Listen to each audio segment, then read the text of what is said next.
Hello spectators, and welcome to our innovative and knowledgeable YouTube channel, where you will be coming across brief information about the Netgear Wi-Fi Extender setup.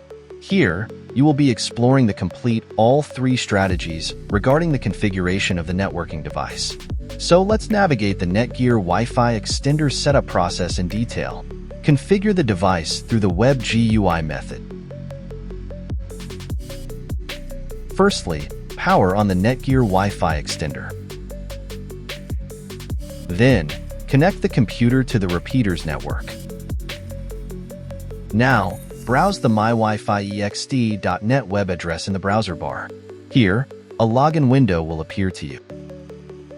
Next, enter the administrative credentials on this window. Here on, you will reach the Smart Setup dashboard of the extender. Then, click on Configuration, Wi-Fi D Basic Wireless Settings to change the network name and password. Afterward, you can customize your 2.4 GHz and 5 GHz bandwidth in wireless settings.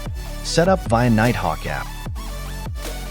Primarily, ensure that the mobile phone is connected to the Netgear Extender's network. Next, open the Nighthawk app and access it by entering the admin credentials.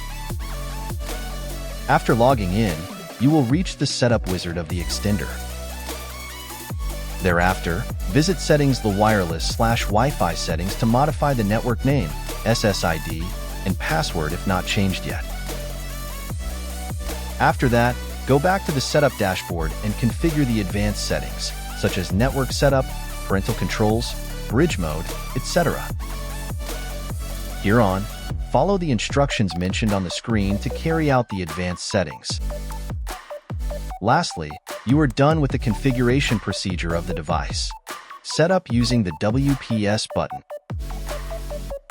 First and foremost, ensure that the networking device is powered on. Then, locate the WPS button on your smart device. Here, press and push down the WPS button on the router and the extender simultaneously within 2 minutes. Next, the LED on the extender turns solid green or blue. Afterward, it takes 4 to 5 minutes to connect to the router's network. If you want to configure the further extender settings, then go ahead with the Web GUI method. Finally, you are accomplished with the configuration procedure of your networking device. Finally, this video comes to an end with lots of comprehension and becoming every individual's primary choice. From this video, you can grasp any of the procedures out of 3 that you feel are preferable.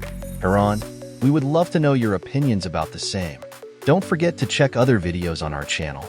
Stay tuned and subscribe to our channel. Drop down your thoughts in the comments section below.